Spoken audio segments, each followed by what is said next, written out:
में खुद का भी हिस्सा शामिल हो, इसीलिए 10 साल की उम्र में अखबार बेचने वाला एक बच्चा आगे जाकर इंडिया का सबसे पहला बैचलर प्रेसिडेंट बनता है।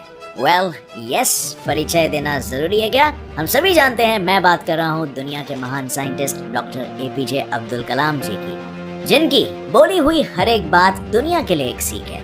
लेकिन प्रेसिडेंट बनने का ये रास्ता इतना आसान उनके लिए नहीं था। एक मुस्लिम फैमिली से बिलोंग करने की वजह से उन्हें कई सारी मुश्किलों का सामना करना पड़ा, लेकिन इन मुश्किलों में उन्होंने अपने पंख फैलाकर सक्सेस की उड़ान भर के दिखाई। सिर्फ सक्सेस की नहीं तो इंडिया के कई मिसाइल्स और प्रोजेक्ट की उड़ान का भी वो कारण बन सके।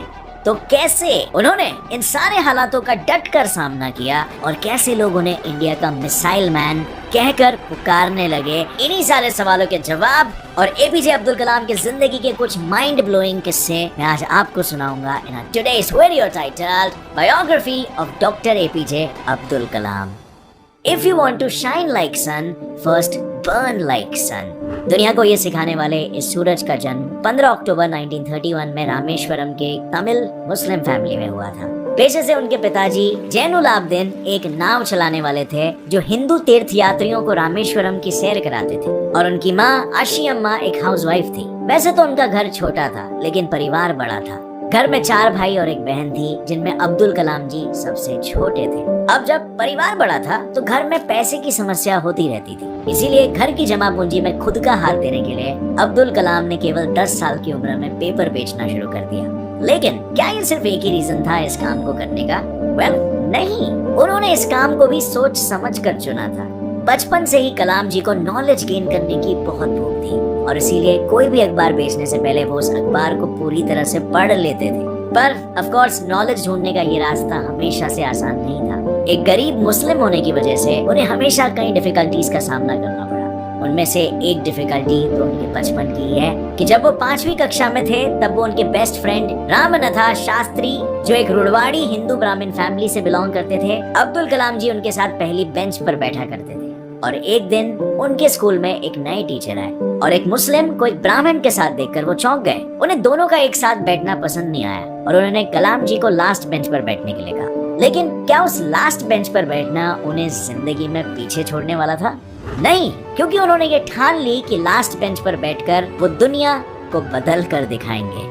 और शायद इसीलिए वो हमेशा कहते थे कि the best brains of the nation may actually be found on the last benches of the classroom. और ऐसे ही कई लाइफ लेसन्स जीते जी सीख कर अब्दुल कलाम आने वाली पीढ़ी के लिए छोड़ गए। लेकिन उनके लाइफ के ये लेसन्स और 2020 तक इंडिया को एक डेवलप्ड कंट्री बनाने का जो सपना था वो आने वाली पीढ़ी कहीं ना कहीं भूल रही है। And just specially last bench पे बैठने वाले लोग, मैं आपको बताना चाहता हूँ अब्दुल कलाम के लाइफ की एक बहुत ही इंटरेस्टिंग कहानी। क्लास के उसी लास्ट बेंच पर बैठकर उन्होंने अपना एक गोल बनाया था, फाइटर पायलट बनाने का गोल, और ये गोल बना था उनके गुरु की वजह से। एक दिन उनके टीचर मिस्टर शिवा सुब्रमण्यम अय्यर उनकी कक्षा को चिड़िया कैसे उड़ती है वो सिखा रहे थे, लेकिन 25 मिनट तक समझाने के बाद भी किसी के पल्ले कुछ नहीं पड़ रहा था। और इस पर अय्यर जी ने एक सिंपल सा सोल्यूशन निकाला।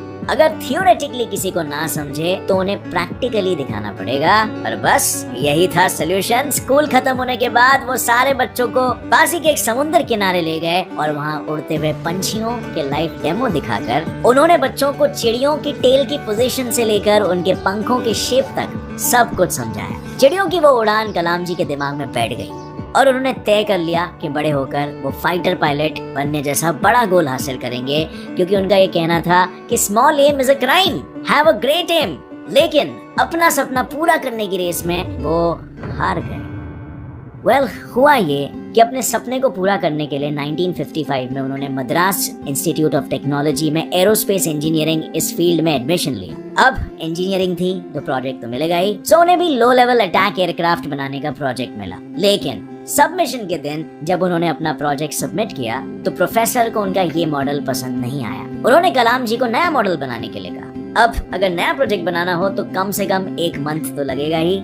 ये सोचकर कलाम जी ने प्रोफेसर से 1 महीने का समय मांगा।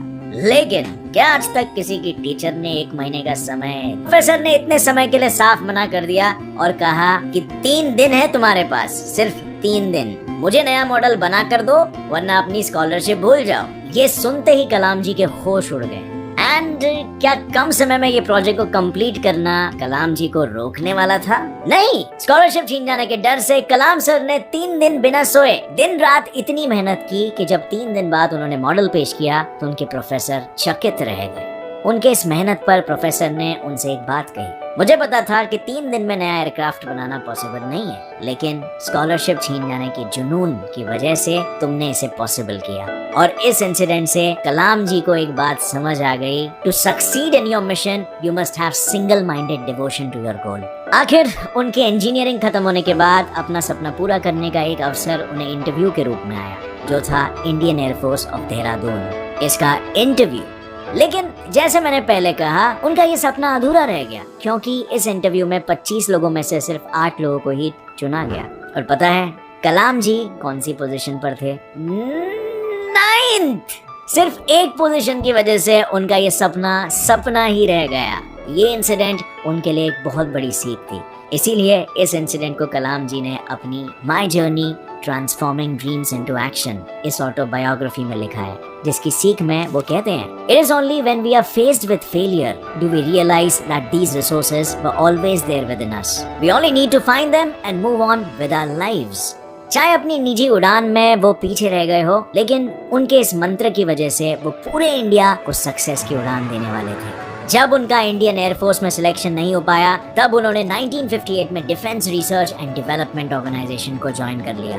DRDO ज्वाइन करने के कुछ साल बाद ही उन्हें विक्रम साराभाई जी के Indian national committee for space research इनको स्पार में प्रमोट कर दिया गया, जहां पर उनका पहला मिशन था इंडिया के पहले रॉकेट की उड़ान भरना, क्योंकि उनका मानना था the country doesn't deserve anything less than success from us. वैसे तो ये रॉकेट केरला के थुम्बा गांव से लॉन्च होने वाला था, लेकिन शुरुआती स्टेज पर होने के कारण इनको स्पार के पास ना कोई वर्कशॉप था, ना ही कोई रिसर्च फैसिलिटी। इस पर अब्दुल कलाम जी ने कहा, we should not give up and we should not allow the problem to defeat us. और फिर क्या था, उन्होंने थुम्बा गांव के एक पुराने चर्च को अपना वर्कशॉप बना लिया और उसी चर्च के बिशप के घर को अपना ऑफिस बना लिया। और आखिर में जैसे तैसे करके उन्होंने रॉकेट को पूरी तरह से बना लिया, लेकिन यहाँ पर उनकी मुश्किलें खत्म नहीं हुई। रॉकेट के पार्ट्स को लॉन्च पैड तक लेके जाने के लिए उनके पास कोई साधन नहीं था, तो उन्होंने सारे पार्ट्स बैलगाड़ी और साइकिल की मदद से लॉन्च पैड तक पहुंचाया। इतने मुश्किलों के बाद 21 नवंबर 1963 में इस रॉकेट को लॉन्च करके इंडिया ने स्पेस की तरफ अपना पहला कदम रखा। लेकिन जिस इंसिडेंट से APJ अब्दुल कलाम जी का नाम मिसाइल मैन पड़ा, वो एक सक्सेस नहीं, वो एक फेलियर था। साल 1969 में कलाम जी इसरो में इंडिया के पहले satellite project satellite launch vehicle SLV के प्रोजेक्ट डायरेक्टर थे। 10 साल के खून पसीने की मेहनत के बाद उन्होंने इस रॉकेट को खड़ा किया। प्रोजेक्ट के समय 1976 में कलाम जी के पिता की मौत हो गई और फिर भी वो अपने लक्ष्य से भटके नहीं। उन्होंने इस प्रोजेक्ट को निजी जिंदगी से ऊपर रखकर कंप्लीट किया। लेकिन जब अगस्त 1979 को इसे लॉन्च किया गया, तो सेकेंड स्टेज में कुछ टेक्निकल इश्यूज की वजह से रॉकेट बंगाल की खाड़ी में गिर गया। अब जब प्रोजेक्ट फेल हो चुका था, तो सारे लोग उन पर सवाल उठाने लगे। तब प्रोफेसर सतीश धवन, जो उस समय इसरो के चेयरमैन थे, उन्होंने इस फेलियर का पूरा श्रेय खुद पर ले लिया। उनके इस लीडरशिप की तारीफ करते हुए कलाम जी हमेशा कहते हैं, leader must have a vision and passion and not be afraid of any problem. Instead he should know how to defeat it. Most importantly he must work with integrity. Leader के इसी सीख को हथेली पर रखकर फेलियर के सिर्फ 1 साल बाद ही उन्होंने नए सैटेलाइट लॉन्चिंग व्हीकल SLV-3 का निर्माण किया। आखिर 18 जुलाई 1980 में उन्होंने SLV-3 से रोहिणी 1 सैटेलाइट को लॉन्च किया, जिससे India super exclusive club of space faring nations का 6th मेंबर बन गया। इस प्रोजेक्ट के बाद तो उन्होंने इंडिया के पहले इंटरमीडिएट रेंज बैलिस्टिक मिसाइल अग्नि और पृथ्वी जैसे कई प्रोजेक्ट्स को सक्सेसफुली कंप्लीट किया, जिनकी वजह से उन्हें 1981 में पद्म भूषण और 1990 में पद्म विभूषण इन पुरस्कारों से नवाजा गया। लेकिन जिस काम के लिए उन्हें 1997 में भारत रत्न से नवाजा गया था, वो था पोखरण 2। पोखरण 2 एक ऐसा न्यूक्लियर बॉम्ब टेस्टिंग प्रोग्राम था जिसमें इंडिया ने CIA के सैटेलाइट्स को चकमा देकर हमारे न्यू न्यूक्लियर बॉम्ब को टेस्ट किया था। इस प्रोग्राम के प्रोजेक्ट चीफ कोऑर्डिनेटर थे डॉक्टर APJ अब्दुल कलाम, जिन्होंने जापान और USA के वार्निंग्स के बाद भी इस मिशन को चालू रखा बड़ी चतुराई से। अब आपने 3 इडियट्स का ये डायलॉग तो सुना ही होगा,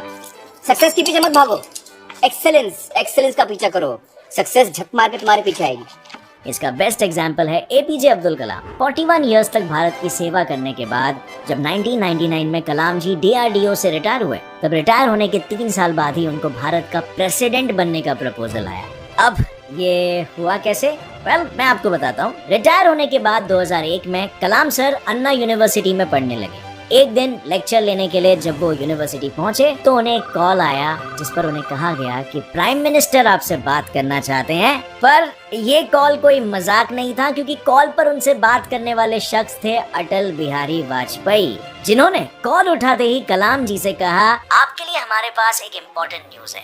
हमें ऐसा लगता है कि भारत को आप जैसे राष्ट्रपति की सख्त जरूरत है।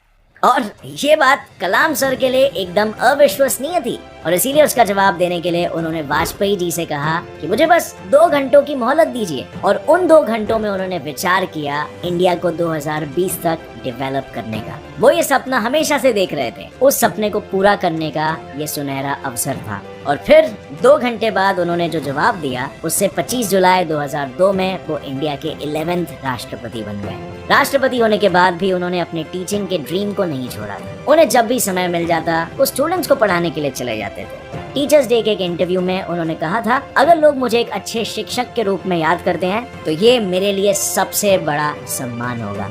उन्हें टीचिंग के प्रोफेशन से इतना लगाव था कि आखिर तक उन्होंने अपने इस प्रोफेशन का हाथ नहीं छोड़ा, क्योंकि 27 जुलाई 2015 के दिन जब हार्ट अटैक की वजह से वो गिर गए, तभी भी वो शिलोंग के इंडियन इंस्टीट्यूट ऑफ मैनेजमेंट में पढ़ाने के लिए ही आए थे।